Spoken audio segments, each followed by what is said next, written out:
반갑습니다. 오늘은 예배 오시면서 아마 좀 어두워서 이렇게 그런 생각들을 하셨을 것 같기도 한데요. 더 바뀔 수도 있어요. 다음 주에는 아예 깜깜한 데 이렇게 들어올 수도 있을 것 같아요. 그냥 생각이 그렇습니다. 여러분에게 잠깐의 쉼을 주기 위해서 잠깐 쉬려고 했는데 일어나라고 해갖고 아마 쉬지 못했을 것 같긴 한데 이 시간이 여러분에게 쉼이 되고 또 위로가 되고 또 한편으로 또 다른 도전이 되었으면 좋겠어요. 아침부터 와가지고 수고하는 우리 청년들도 있고 정말 힘들 텐데 그런 귀한 시간이 되었으면 좋겠습니다. 우리 옆 사람과 한 번 더 인사할까요? 잘 오셨습니다. 이렇게 잘 오셨습니다. 네, 한마디만 더 해볼까요? 힘들죠? 이렇게. 네, 힘들죠? 이렇게 인사했으면 좋겠어요. 네, 하나님께서 위로해 주시기 바랍니다. 네, 우리 하나님의 말씀 볼까요? 마태복음 9장 14절에서 17절 말씀입니다. 마태복음 9장 14절에서 17절까지의 말씀. 네. 우리 4절이거든요. 우리 한 목소리로 같이 읽도록 하겠습니다. 크게 우리 다 같이 읽도록 하겠습니다. 자, 시작. 그때 요한의 제자들이 예수께 나와 이르되 우리와 바리새인들은 금식하는데 어찌하여 당신의 제자들은 금식하지 아니하나이까? 예수께서 그들에게 이르시되 혼인집 손님들이 신랑과 함께 있을 동안에 슬퍼할 수 있느냐? 그러나 신랑을 빼앗길 날이 이르리니 그때에는 금식할 것이니라. 생배 조각을 낡은 옷에 붙이는 자가 없나니 이는 기운 것이 그 옷을 당기어 헤어짐이 더하게 됨이요 새 포도주를 낡은 가죽 부대에 넣지 아니하나니 그렇게 하면 부대가 터져 포도주도 쏟아지고 부대도 버리게 됨이라. 새 포도주는 새 부대에 넣어야 둘이 다 보존되느니라. 아멘. 네, 질문 하나 하고 시작할까요? 질문. 잘 들어보시고 마음속으로 답을 하시길 바랍니다. 겉으로 안 하셔도 됩니다. 예수님께서 2000년 전에 이 땅에 오셔서 30여 년 동안 가족과 함께 사시다가 이거를 사생애라고 합니다. 사생애, 사사로운 사적인 삶을 살았다고 부모님을 공경하고 또 형제들과 지내고 30년의 그 사생애 생활을 하고 나서 이 기간을 마치고 성령님께서 예수님을 인도하심으로 광야에서 42일 동안 금식을 합니다. 그리고 사단의 시험도 이기시죠. 그리고 나서 본격적으로 사역을 시작하셨는데 이제 공생애를 시작하신 거죠. 사역을 시작하셨는데 그때 예수님이 사역을 시작하시려고 할 때쯤에 이스라엘 유대 지방에 꽤 유명한 사람이 한 명 있었습니다. 성경에 보니까요, 이 사람은 낙타털 옷을 이렇게 얘기하면 벌써 누군지 이렇게 나올 텐데 아무튼 끝까지 들어보시기 바랍니다. 낙타털 옷을 입었고요, 허리에 가죽띠를 띠고 그리고 음식은 메뚜기와 석청을 먹었다고 합니다. 메뚜기를 먹었대요. 이걸 가지고 좋은 것만 먹었다고 얘기를 하는데 이 메뚜기를 가지고 아마 그 당시에 많이 열리는 쥐엄 열매인데 모양이 메뚜기 모양 비슷하게 생겨서 메뚜기지 않을까 이렇게 하는 얘기도 있는데 어쨌든 메뚜기와 석청을 먹고 살았습니다. 그리고 이 사람이요 그냥 그렇게 먹고 사는 게 아니라 광야에서 외쳤다는 거예요. 뭐라고 외쳤냐? 회개하라, 천국이 가까이 왔느니라 라고 외치면서 회개에 대한 세례를 전파했다는 거예요. 그런데요, 희한한 것은 정말 이 사람이 광야에서 외쳤음에도 불구하고 많은 사람들이 이 사람 앞으로 와서 회개하고, 성경에 보니까요, 예루살렘과 온 유대와 요단강 사방에서 나와 죄를 자복하고, 죄를 고백했다는 얘기죠. 죄를 자복하고 요단강에서 세례를 받았다고 합니다. 예수님도 죄는 없으시지만 하나님의 뜻을 이루기 위해 이 사람에게 세례를 받으셨는데 혹시 이 사람이 누군지 아시나요? 네, 다 아시죠? 이 사람이 누구냐? 요한이라는 사람입니다. 요한. 흔히 세례를 주었다고 해서 예수님의 제자 요한과 구분하기 위해서 세례 요한이라고 합니다. 나중에는 이 세례 요한의 제자들 중 몇 사람이 세례 요한의 말을 듣고 예수님의 제자가 예수님을 따르는 삶을 살게도 되었습니다. 오늘 마태복음 9장 14절 말씀을 읽었는데 이 14절에 나오는 요한의 제자들이 바로 이 세례 요한의 제자들을 말하고 있는 것입니다. 지난주 바리새인들이 예수님께서 세리와 죄인들과 같이 식사, 잔치를 벌이는 것을 비판한 것을 말씀드렸는데 아마도요 세례 요한의 제자들도 조금은 마음이 상했나 봐요. 바리새인만큼은 아니더라도 조금은 상했나 봐요. 그래서 그 제자들이, 세례 요한의 제자들이 예수님께 이렇게 묻는 거죠. 아니 예수님, 우리와 바리새인들은 금식하는데 왜 예수님의 제자는 금식하지 않습니까? 라고 물었다는 거죠. 바리새인들처럼 세례 요한의 제자들도 일주일에 두 번은 규칙적으로 금식을 했고, 또 거국적인 금식일, 나라에서 지정하는 그 절기에 따른 그 거국적인 금식일 뿐만 아니라 수시로도 금식을 하는 것이 지금까지의 전통인데, 게다가 이때쯤 그 세례 요한이요, 헤롯에 의해 감옥에 갇혔단 말이에요. 그래서 여러모로 근신하는 삶을 살고 있는데 왜 예수님 당신은 매번 놀고 먹고 마시고 잔치를 즐기느냐는 거예요. 왜 금식하지 않느냐는 거예요. 이 질문에 예수님께서 오늘 말씀해 보니까 세 가지 이야기를 들어서, 세 가지 예를 들어서 설명을 해주십니다. 첫 번째는 혼인집에 관한 이야기, 신랑에 관한 이야기를 하고, 두 번째는 생배 조각과 낡은 옷, 새천과 낡은 옷에 대한 이야기를 하시고, 세 번째는 새 포도주와 가죽 부대에 대한 이야기를 해주신다는 거예요. 그것을 하나씩 설명해 본다면, 짧게 설명해 본다면 이 얘기입니다. 왜 신랑을 얘기를 했냐? 아무리 금식 기간이고 절기라고 할지라도 이 이스라엘 문화 가운데에서는요, 신랑과 함께 일주일 동안 혼인식을 했어요. 우리는 하루면 끝내지 않습니까? 일주일 동안 그 혼례의 기간이 있는데, 그 기간 동안 신랑과 함께 있을 때에는 슬퍼할 수 없다는 거예요. 그래서 그 기간 안에 금식의 절기가 있다 할지라도 그 신랑과 함께 먹고 마신다는 겁니다. 예수님이 그렇게 이야기한 거죠. 하지만 신랑을 빼앗길 날이 올 텐데 그때는 시키지 않아도 금식할 테니까 염려하지 말라는 거예요. 여기서 이제 예수님은 신랑을 누구를 이야기하는 거겠습니까? 자기를 비유하는 거죠. 나는 신랑이다. 그리고 예수님의 제자들은, 지금 나와 함께 먹고 마시고 있는 제자들은 신랑과 함께하고 있는 손님이기에, 신랑의 친구들이기에 신랑과 함께 있는 동안은 그들도 기뻐해야 된다는 겁니다. 하지만 신랑을 빼앗길 날, 곧 예수님께서 십자가에 돌아가실 날이 올 텐데 그때는 시키지 않아도 금식할 테니까 염려하지 말라고, 그냥 내버려 두라고 이렇게 말씀하시는 거죠. 그리고 두 번째, 생배 조각, 곧 새천을 낡은 옷에 깃는 사람이 없다라는 이야기를 했지 않습니까? 이거는 왜 새로운 천 조각이, 그 생배 조각이 낡은 옷을 잡아당겨서 더 찢어지게 된다는 거예요. 그래서 이렇게 설명을 했는데, 그 비유는 무슨 얘기냐? 예수님께서 가르치시고 전파하고 있는 이 복음 가르침이 옛 종교인 유대교의 전통과 의식에 붙여지게 되면, 내가 전하는 거, 내가 말하는 거, 그것들이 유대교, 너희들이 갖고 있는 유대교의 전통에 붙여지게 되면 유대교의 전통과 의식은 마치 낡은 옷처럼 이 새로운 가르침, 새로운 복음을 감당하지 못하고 허물어질 거다. 이렇게 비유를 들어서 이렇게 이야기했다는 거죠. 그리고 마지막, 새 포도주를 낡은 가죽 부대에 넣지 않고 새 가죽 부대에 넣는다는 이야기도 예수님의 가르침과 바리새인들의 가르침은 공존할 수 없다는 거예요. 만약 어리석게도 이거를 배합하려고 한다면, 같이 섞으려고 한다면 하나는 파괴되고 만다라는 뜻으로 금식과 같은, 지금 너희들이 금식하고 있는데 이 금식과 같은 생명력이 약한 유대교의 전통과 의식에 생명력이 충만한 예수님의 가르침을 담으려고 해서는 안 된다, 이렇게 이야기를 한다는 겁니다. 해준 거죠. 이 세 가지 이야기를 통해서요, 결국 예수님이 무엇을 말씀하신 거냐? 예수님이죠, 내가 어떤 존재인지를, 또 예수님께서 삶을 통해 보여주시고 가르치시고 있는 것들이 어떤 의미가 있는지를 이 세례 요한의 제자들, 그리고 함께하고 있는 다른 사람들에게 가르쳐 주시고 계시다는 거예요. 쉽게 이야기하면요, 지금 이 당시 하나님을 믿는 백성들에게 꼭 필요한 삶은 의식보다는 본질이 중요하다, 이거를 알려주고 싶어 하셨다는 거죠. 예를 들어서 이겁니다.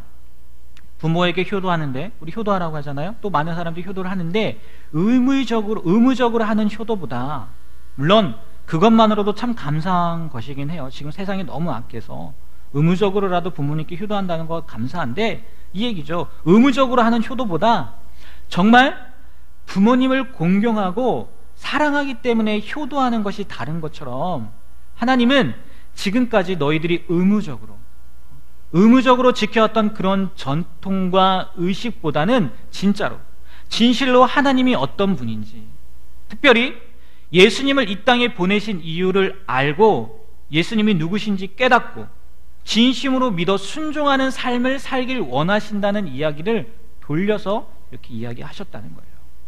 이것이 오늘 말씀 가운데에서 나타난 일들이고 예수님의 말씀을 통해 깨달아야 할 내용들이라는 거예요. 의식보다 본질이 중요하다는 거죠. 그런데요, 우리 지난주 예수님께서 2000년 전에 이스라엘이 아니라 지금 처음 이 땅에 오시는 거예요. 우리가 살고 있는 이곳에 오신다면 무엇을 하실까요? 라고 이렇게 제가 질문을 드려서 3가지, 또 추가로 1가지 더 말씀드린 게 있는데 혹시 기억나시나요? 예수님이 와서 뭘 하셨을까? 네. 첫 번째는 아마 가르치셨을 거다. 똑같이 왜 예수님이 가르치셨으니까. 그리고 복음을 전할 거다. 그리고 약한 것, 병든 것 치료해 주실 거다. 그리고 추가적으로 제자를 삼으실 것이다. 이렇게 말씀을 드렸어요. 그런데 오늘 말씀을 통해서 생각해 봤으면 하는 것이 있는데, 그 전에 여러분 잘 저를 따라오셔야 됩니다. 제가 딴 길로 이렇게 가기 때문에 좀 잘 따라오셔야 돼요. 오늘 말씀을 통해서 생각해 봤으면 할 게 있는데, 그 전에 오늘 말씀에 기록된 예수님께서 세례요한의 제자들에게 말씀하시는 상황이요, 예수님께서 돌아가시기 전이란 말이에요. 그죠? 예수님이 돌아가시기 전의 모습이죠. 예수님이 살아생전 세리와 죄인들, 그리고 예수님을 필요로 하는 그 누군가 되었든지 간에 함께 잔치를 즐기셨어요. 그리고 얼마 뒤에 오늘 말씀에서 표현한 것처럼 예수님께서는 십자가에 못 박혀 돌아가십니다. 신랑을 빼앗길 날, 예수님이 말씀하신 신랑을 빼앗길 날이 이른다고 했는데 그 말이 실제적으로 일어나게 되죠. 그래서 제자들과 예수님을 따르던 많은 사람들이 근심하며 애통하며 금식하게 됩니다.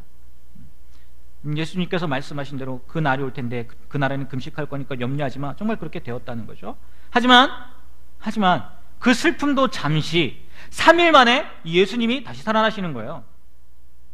그래서 제자들과 다른 많은 사람들, 좀 이따 말씀 읽겠지만 500여 형제들에게 보였다는 거예요. 500여 성도들에게, 많은 사람들에게 보이시고 40일을 이 땅 가운데서 머무시면서 많은 것을 가르쳐 주시고, 많은 사람들이 보는 앞에서 이제는 하늘로 올라가십니다. 어려운 말로 승천했다고 하는 거예요. 예수님 승천하셨어요.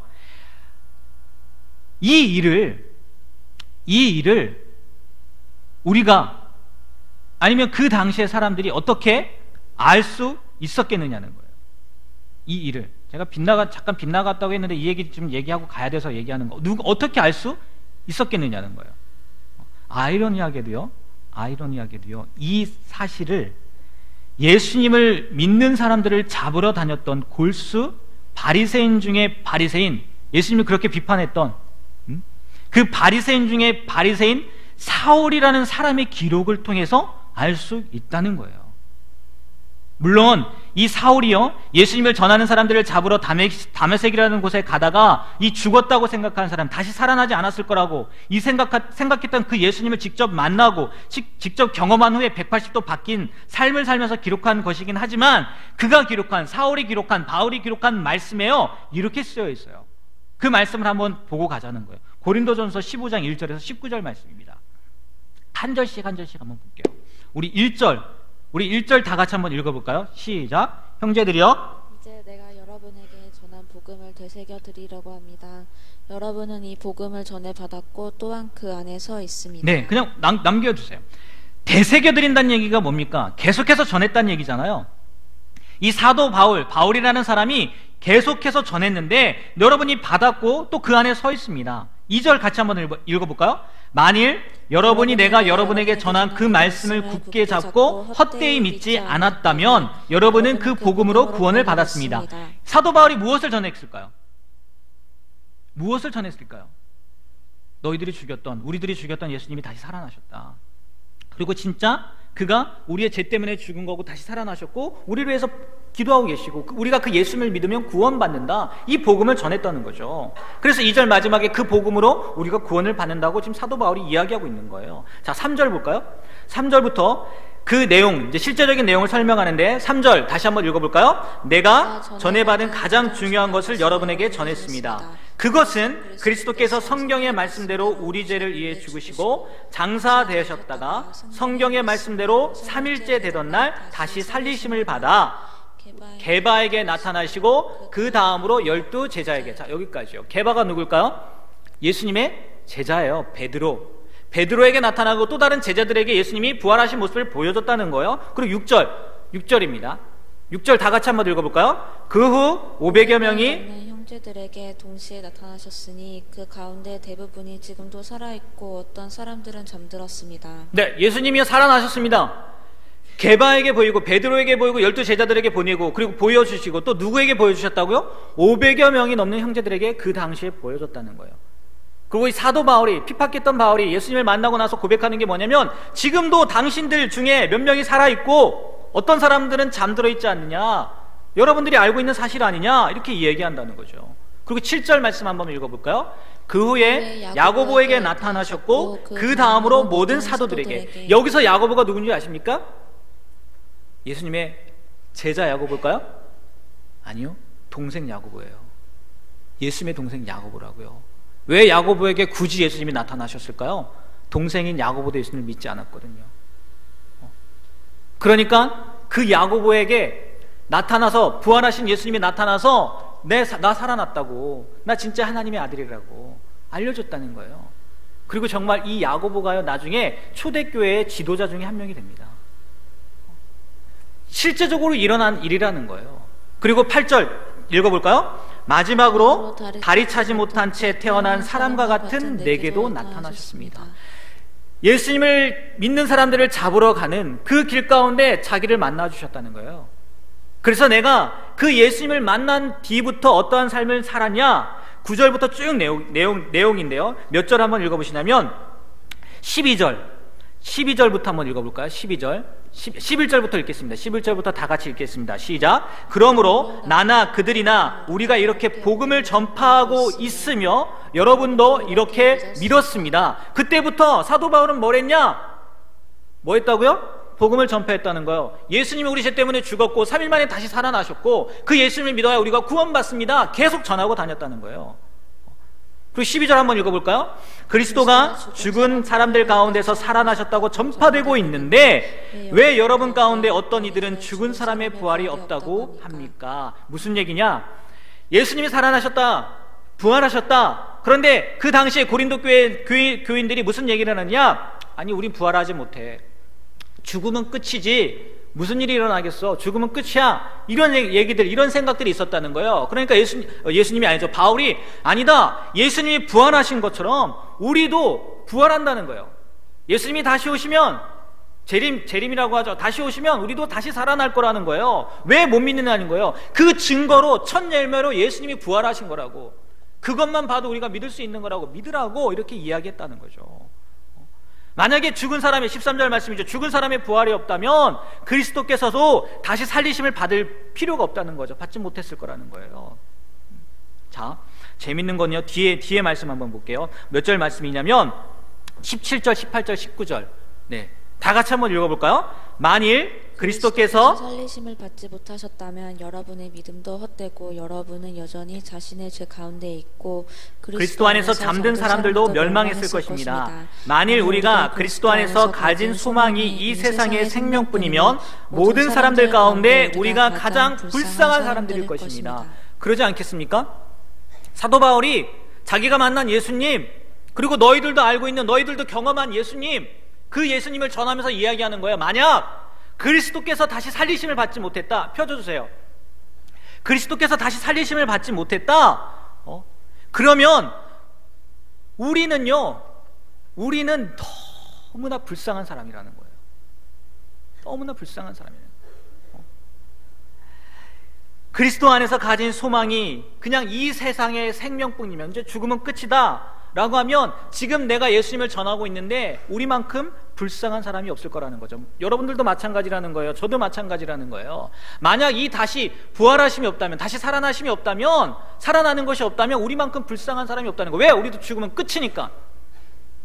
근데 우리는 죽으면 끝이 아니라는 걸 믿잖아요. 사도 바울이 지금 이 이야기들을 전하고 있다는 거예요. 사도 바울이, 그전에는 사울이었죠, 예수님을 만나게 되자 그는 예수 믿는 사람들을 핍박할 때가 아니라, 예수님 믿는 사람들을 잡아서 가둘 때가 아니라 오히려 예수님을 전해야 할 때라는 것을 알고 예수님 말씀처럼 온 세상에 다니며 예수님을 전하며 살았다는 거예요. 부활하신 예수님을 내가 직접 만나고 나니까 핍박자요 박해자였던 사울이 변해서 복음을 전하는 바울이 된 거예요. 지금 바울은 내가 무엇을 해야 될 때냐? 지금 복음을 전해야 할 때라는 것을 알고 그렇게 살게 되었다는 거예요. 이 일은 사울뿐만 아니라 부활하신 예수님을 만난 또 다른 제자들, 그리고 그 이후에 예수님을 만난 수많은 사람들에게, 그리고 예수님을 만나지 못했지만 그 이야기들을 전해드린 사람들에게 동일하게 일어난 사건들이 되었다는 거예요. 무슨 얘기냐? 그들에게는 신랑과 함께, 지금 예수님이 제자들과 함께 먹고 마시고 즐기는 것처럼 신랑과 함께 있어서 즐거워할 때도 아니었고요, 예수님의 죽으심으로 말미암아 신랑을 빼앗겨서 금식하며 애통해야 할 때도 아니었고요, 부활하신 예수님을 만난 뒤에는, 그 뒤부터는 그 예수님을 전하는 때라는 것을 알고 그렇게 평생을 살았다는 거예요. 이러한 사건이 있은 지 지금 2000년의 시간이 지났습니다. 이제 말씀으로 다시 돌아오는 거예요. 그렇다면 지금 우리는 무엇을 할 때인 것 같냐는 거예요. 당연히 이 사람들처럼 예수님을 전해야 합니다. 이건 불변의 진리예요. 우리에게 맡기신 사명이기 때문에 이건 불변의 진리입니다. 문제는 뭐냐? 먼저 이 신약 성경, 우리가 마태복음을 읽었는데요, 신약 성경에 나와 있는 대표적인 사람들과 특별히 성경을 기록한 사람들을 한번 보시길 바라요. 마태, 마가, 누가, 요한, 그리고 오늘 고린도전서를 기록한 바울, 베드로, 또 유다, 이 사람들 어떤 사람들을 아십니까? 모든 것을 버리고 예수님을 쫓았던 제자들이나 또한 그 제자와 함께 모든 것을 포기하고 따라다닌 사람들이었어요. 예수님을 전해야 되는 것이 우리의 사명이고 지금 예수님을 전해야 할 때라는 것 알겠는데, 그러면 그들처럼 우리도 모든 것을 포기하고 나아가서 전해야 되느냐는 거예요. 우리도 지금 그렇게 해야 할 때이냐는 거예요. 지금 이 자리에 나와 있는 여러분들, 또 지난주에 우리 용기에 대해서 말씀드렸잖아요. 그러면 직장도, 학업도, 가정도 모든 것을 내려놓고 오직 예수님만을 전할 자신 있으세요? 그럴 용기 있으십니까? 그럴 용기 있으세요? 저도 없어요. 성경을 기록한 사람들 말고, 또 예수님의 12제자 사도들 말고, 성경 속에 나와 있는 한번 다른 사람들도 한번 보십시오. 그들이 어떤 삶을 살았나? 그들이 직업을 버렸을까요? 아님 지금 여기저기서 난리치고 있는 이단들처럼 가정을 딱 팽겨치고 이게 여기만이 진짜야, 너희들 일로 와, 그런 삶을 살았을까요? 학생들은 학업도 포기한 채 예수님만을 전하면서 그렇게 살았을까요? 아닙니다. 아니에요. 주님께서 그렇게 부르신 소수의 사람들만, 그들의 사명이죠. 소수의 사람들만 모든 것을 포기하고 주님을 전한 것이지, 모두 다 한번 다 그랬다고 생각해 보십시오. 다 굶어 죽었을걸요. 믿음 없는 소리인가요? 목사가 이렇게 믿음 없는 소리 해도 될까요? 하나님께서 먹여 살리실 수도 있을 것 같은데, 먼저 그의 나라와 의를 구하라, 그럼 이 모든 것을 더해 주신다고 했으니까. 제가 말씀드리고 싶은 건 이거예요. 하나님께서는요, 각자 부르시는 저마다의 삶이 있다는 거예요. 여러분들을 부르시는 각자를 부르시는 삶이 있다는 거예요. 다 다르죠. 어떤 사람은 교사요, 어떤 사람은 의사요, 어떤 사람은 변호사요, 검사요, 판사요, 약사요, 목사, 다 사자 돌림이죠. 제가 목사라서 일부러 사자만 했어요. 이 외에도 수많은 일들, 개인적으로 하나님께서 여러분에게 바라시는 사명들이 있다는 거예요. 그 일을 통해서 각자 가지고 있는 재능, 그리고 하나님의 맞는 하나님의 부르심의 소명에 따라 살게 하셨다는 거예요. 그런데 그 부르심에는 하나님의 목적이 있다는 거예요. 목적이 무엇이냐? 그 일로 말미암아 하나님께 영광을 돌리는 삶. 좀 더 구체적으로, 너무 막연하잖아요. 하나님께 어떻게 영광 돌리는데? 막연하잖아요. 좀 더 구체적으로요, 다른 사람을 돕고 다른 사람을 세우고 다른 사람을 살리는 일을 하라는 거예요. 그런 의미에서 보면 복음을 전하는 게 가장 큰 것 중에 하나겠죠. 생명을 살리는 거니까. 여러분의 일을 통해서, 여러분의 소명을 통해서, 여러분의 사명을 통해서 누군가를 살리고 누군가를 세워주면 그걸 통해서 하나님께서 영광 받아 주신다는 거예요. 그렇게 하기 위해서 오늘 말씀의 제목, 지금은 무엇을 할 때인가? 이거와 연결지어서 생각해 본다면 지금은 하나님께서 여러분에게 맡기신 일에 최선을 다할 때라는 거예요.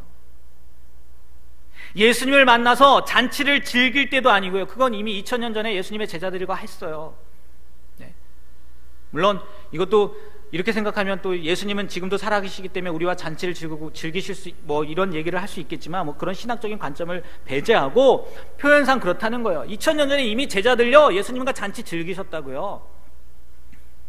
그리고요, 예수님의 돌아가심 때문에 슬퍼하며 애통할 때도 아니에요. 물론 사순절 기간이라서 우리가 그 고통에 대해서, 예수님의 고통에 대해서, 예수님의 아프심에 대해서, 예수님의 일에 대해서 우리가 생각하고는 있지만, 네? 이것도요, 2000년 전 예수님을 따라다녔던 많은 사람들이 경험한 거라는 거예요. 그렇다고 부활하신 예수님, 그리고 하늘로 올라가신 예수님을 우리가 막연히, 그냥 막연히 기다리고만 있을 때도 지금은 아니라는 거예요. 틀림없이 지금 우리는 다시 오실 예수님을 기다려야 할 때는 맞습니다. 그런데 막연히 기다릴 때는 아니라는 거예요. 그렇다면 지금 우리는 무엇을 할 때냐는 거예요. 다시 한번 말씀드리지만 각자에게 맡기신 일들에 최선을 다하며 살 때라는 거예요. 학생 자기에게 맡겨진 학업에 최선을 다해야 될 거고, 이제 시험 기간 되면 아마 틀림없이 이 자리 빌 겁니다. 왜? 공부해야 된다고. 평소 해야 되는 거 아닌가요, 공부는? 네? 시험 기간만, 제가 그때마다 꼭 하는 얘기가 있어요. 시험 기간에 와서 학교에서 공부했는데 그 공부한 건 안 나오고, 네? 예배 드리고 가서 1시간 공부했는데 1시간 공부한 거 나오고, 그럼 뭐가 더 이익이냐고. 뭐가 더 이익입니까? 네? 기회가 더 이익이죠. 물론 이런 일이 생겼으면 좋겠어요. 그래서 간증했으면 좋겠어요. 간증했으면 좋겠는데, 보세요. 시험 기간 되면 시험 때문에 이런다고요. 평소에 좀 하지. 평소에 열심히 안 했다가, 뭐 학생들 얘기는 그렇고 직장 생활 하는 사람들도 마찬가지라죠. 자기에게 맡겨진 업무에 최선을 다해야 된다는 거죠. 취업 준비생이라면 그 준비의 과정에 최선을 다해야 될 때라는 거죠. 그런데 그것이 단순히 자기 혼자 잘 되고 자기 혼자 잘 먹고 잘 살려고 하는 것이 아니라, 예수님께서 이 땅에 계셨을 때 제자들에게 말씀하신 것처럼 서로 사랑하기 위한 목표로 해야 된다는 거죠. 그리고 그것을 통해 예수님을 전하는 삶을 살아야 하는 것은 당연한 것이고요. 입으로만 하는 게 아니라 바로 이것들이 우리의 삶의 현장에서 이루어져야 할 부분이라는 거예요. 지금은 여러분에게 주어진 일들에 대해서 최선을 다해야 될 때라는 거예요. 잔치를 즐길 때도 아니고, 아파할 때도 아니고, 막연히 기다릴 때도 아니고, 막 각자에게 맡겨진 사명에 충실할 때라는 거죠. 이거는 삶에 대한 부분이에요. 여러분의 삶에 대한 부분. 그러면 한 가지만 더, 신앙적인 부분에도 한번 말씀드리고 싶은 게 있어요. 신앙적인 부분, 영적인 부분. 만약 여기에 앉아 계신 여러분들 가운데 아직 예수님을 만나지 못했거나 믿지 못하신 분들이 계시다면, 그런 분들에게 지금은 예수님을 만나야 할 때입니다. 예수님 만나시길 바랍니다. 지금 그 다른 어떤 것보다요, 예수님을 만나야 될 때예요. 왜요? 예수님께서만이 우리의 죄의 문제, 구원의 문제를 해결해 주신 유일한 분이시기 때문이라는 거예요. 삶의 문제를 떠나서 영적인 문제, 아직 나는 예수님을 만나지 못하신 분들요, 그분들 예수님을 만나시길 바랍니다. 지금은 그때예요. 그리고 예수님을 만났지만, 예수님을 알지만, 예수님을 믿었지만 아직도 세상과 양다리를 걸치고 이리 기웃 저리 끼운 그런 분들이 계시다면 그런 분들은 지금은 우유부단하게 있어야 될 때가 아니라 결단해야 할 때입니다. 중간지대는 없어요. 검은색과 흰색 사이에 회색 있지 않아요? 아니에요. 넓은 길은 지옥으로 향하는 죄인들의 길이요, 좁은 길은 목사와 선교사님들을 위한 길이요, 그리고 또 하나는 크지도 넓지도 또 좁지도 않은 나머지 신자들을 위한 중간길이 있다는 착각을 버리시길 바랍니다. 의의 종이던 의의 종이든지 죄의 종이든지예요. 하나님의 자녀이든지 사단의 자녀이든지예요. 우유부단하시는 분, 왔다 갔다 하시는 분, 지금은 어떤 때라고요? 하나님 앞에 결단해야 될 때라는 거예요. 더 나아가 제 유혹 가운데 하나님께서 기뻐하시지 않는 삶의 모습을 가지고 있으신 분들이 계시다면요, 그런 분들에게는 지금은 철저히 주님 앞에 나와 회개해야 될 때라는 것을 기억하시길 바랍니다. 왜요? 죄의 값은 사망이에요. 심판이라고. 결코 하나님은 죄와 함께 하실 수 없으세요. 아직도 끊지 못한, 하나님께서 기뻐하시지 않으시는, 그리고 자기 양심에도 옳지 못한 일들을 하고 계신 분들이 있다면 그런 분들에게는 지금 철저히 회개하고 주님 앞에 돌아와야 할 때라는 거예요. 기억하시길 바랍니다. 지금은 그럴 때라는 거예요. 그리고 좀 더 다르게, 이번엔 좀 긍정적으로요, 하나님께서 어떤 분이신지 궁금하고 하나님을 만나고 싶고 또 하나님을 더 알고 싶고 진짜 날량한 하나님의 계획이 뭔지, 하나님의 뜻이 무엇인지 궁금해하고 이런 것들을 더 알고 싶어 하시는 분이 계시다면 당연히 이런 분들은 어떤 때겠습니까? 하나님을 찾아야 할 때이겠죠. 아마 그 하나님을 찾을 수 있는 가장 대표적인 방법이 기도하는 것이고 하나님의 말씀을 보는 것일 거예요. 바꿔 말하면 기도할 때이고 또 말씀을 봐야 할 때이겠죠. 거기에 추가적으로 하나만 더 말씀드린다면, 하나님을 만나고 싶으신 분들은 지금은, 아니 그런 분들은 큐티를 할 때라는 겁니다. 묵상을 할 때라는 거예요. 이따가 울타리 모임 하시면서 아마 울타리 리더들과 이야기를 나눌 텐데, 리더들과는 3월부터 이 묵상 나눔을 하고 있어요. 이제 4월 달은 아마 울타리별로 그런 이야기들을 나눌 거고, 5월 달부터는 우리 청년부 전체가 그 묵상을 하게 되기를 바라는 마음으로 준비하고 있는데, 왜요? 그 묵상 가운데 다 있거든요.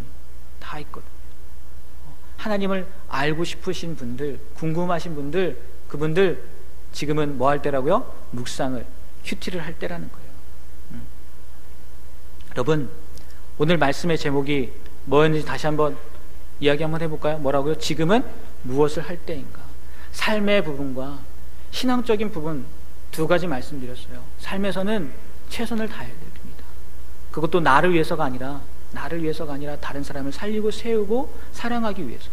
그리고 영적인 부분에서, 신앙적인 부분에서 여러 가지 말씀드렸어요. 바라기는 마지막이 됐으면 좋겠어요. 정말 하나님을 보고 싶고 하나님을 만나고 싶어하고 그런 때였으면 좋겠는데, 예레미야 8장 7절 말씀에 보니까요, 이런 말씀이 있더라고요. 무슨 말씀이냐? 하늘을 나는 학은 제철을 알고 비둘기와 제비와 두루미도 저마다 돌아올 때를 지키는데 내 백성은 주의 법규를 알지 못한다 라는 말씀이 있어요. 짐승들도요, 돌아올 때를 안다는 거예요. 내가 지금 무엇을 해야 되는지 그 때를 안다는 거예요. 그런데 하나님이 예레미야 선지자를 통해서 이야기하는 게 뭐냐? 내 백성은 주의 법규를 알지 못한다는 거예요. 하나님의 마음을 알지 못한다는 거죠. 그들이 지금 무엇을 해야 되는지 그 때를 분별하지 못한다는 거예요. 여러분, 때를 분별하셨으면 좋겠어요. 때를. 그래서 지금 내가 무엇을 할 때인지 명확히 구분하고, 그리고 말로만 하는 것이 아니라, 생각만 하는 것이 아니라 지난주 말씀처럼 행동으로 옮기시길 바랍니다. 행동으로. 쉽지 않더라고요. 이 얘기만 하고 마칠게요. 지난주 우리가 용기에 대해서 이야기를 드렸잖아요. 한 청년이 우리 제자 훈련 하는데 정말 하기 싫었는데 목사님이 그 딱 한 번만의 이야기 때문에 용기를 내서 다가갔다는 거예요. 그런데 그 결과는 어떻게 되었을까요? 결과는 처참했다는 거예요. 결과는 하나님 말씀대로, 목사님이 이야기한 대로 진짜 하나님이 마음에 감동을 주셔서 내가 나아갔는데, 용기를 내서 딱 한 번 해본다고 했는데 그 결과는 다가가지 못한 것보다 아니한 것만, 이게 말이 헷갈리네요. 안 다가간 것보다 못했다는 거예요. 그러면서 그 얘기를 하더라고요. 근데 저도 그렇게 말씀을 전했잖아요. 저도 해야 되잖아요. 저도 용서받아야 될 일이 있었거든요. 저도 쉽지 않더라고요. 하기가 쉽지 않더라고요. 용서해 주는 건 좀 할 수 있겠는데 용서받아야 된다니까 이게 안 되더라고요. 근데 저도 그렇게 설교를 했으니까 그래, 해야지. 나도 안 하고 어떻게 얘기를 해. 했어요. 결과는 어땠을까요? 저도 아무런 얘기도 없습니다. 아무런 답장도 없고. 근데 하나님이 그 마음을 주시더라고요. 결과가 중요한 게 아니라는 거예요. 내가 그 말씀에 순종해서 결과가 좋고 나쁘고 이게 중요한 게 아니라는 거예요. 뭐가 중요하냐? 뭐가 중요할까요? 순종했느냐 안 했느냐. 내가 말씀을 들었을 때 그 말씀이 나에게 다가왔고 내가 그 마음에 다가온 대로 순종했느냐 순종하지 않았느냐, 그게 중요하다고 말씀해 주시더라고요. 여러분, 최선을 다한다고 해서요 좋은 결과만 있지 않을 거예요. 네? 분명히 나쁜 결과도 있을 거예요. 그렇지 않을 것 같아요? 분명히 그렇습니다. 그러면은 하나님이 잘못된 것을 가르쳐 주신 거예요? 아니에요. 하나님은 그게 중요한 게 아니에요. 내가 그 말씀에 순종하느냐 순종하지 않느냐, 그 모습을 보는 거라고요. 그 모습. 여러분들, 하나님 앞에서요 순종할 수 있는 그 모습을 보여주시길 바랍니다. 지금 마음 가운데 나는 이거를 해야 될 때이구나, 난 이렇게 결단하고 나가야 되겠구나 라고 마음 가운데 도전이 생기시고 감동이 오시고 그런 결단이 생기신다면 그 결과는 하나님 앞에 맡기고요 뭐 하시라고요? 순종하시길 바랍니다. 결론은 이거예요. 지금은 뭐 해야 될 때라고요? 순종해야 될 때라는 거죠. 기도하겠습니다. 하나님, 아는 것으로 끝나지 않고 듣는 것으로 끝나지 않고 그 결과 또한 하나님께 맡겨드리고 우리는 그저 하나님께서 주시는 대로 순종하며 나아갈 수 있도록 도와주시옵소서. 오늘 말씀 가운데에서 내가 삶에서 어떻게 해야 되는지, 또 신앙적으로 어떠한 모습으로 살아가야 되는지 말씀해 주시고 보여주셨는데, 이 말씀을 듣는 가운데 우리 마음 가운데 다가온 음성이 있다면 그 음성대로 순종함으로 하나님의 기쁨이 되는, 하나님이 원하시는 그러한 삶을 살아가는 우리가 될 수 있도록 붙잡아 주시옵소서. 예수님의 이름으로 기도합니다. 아멘. 우리 다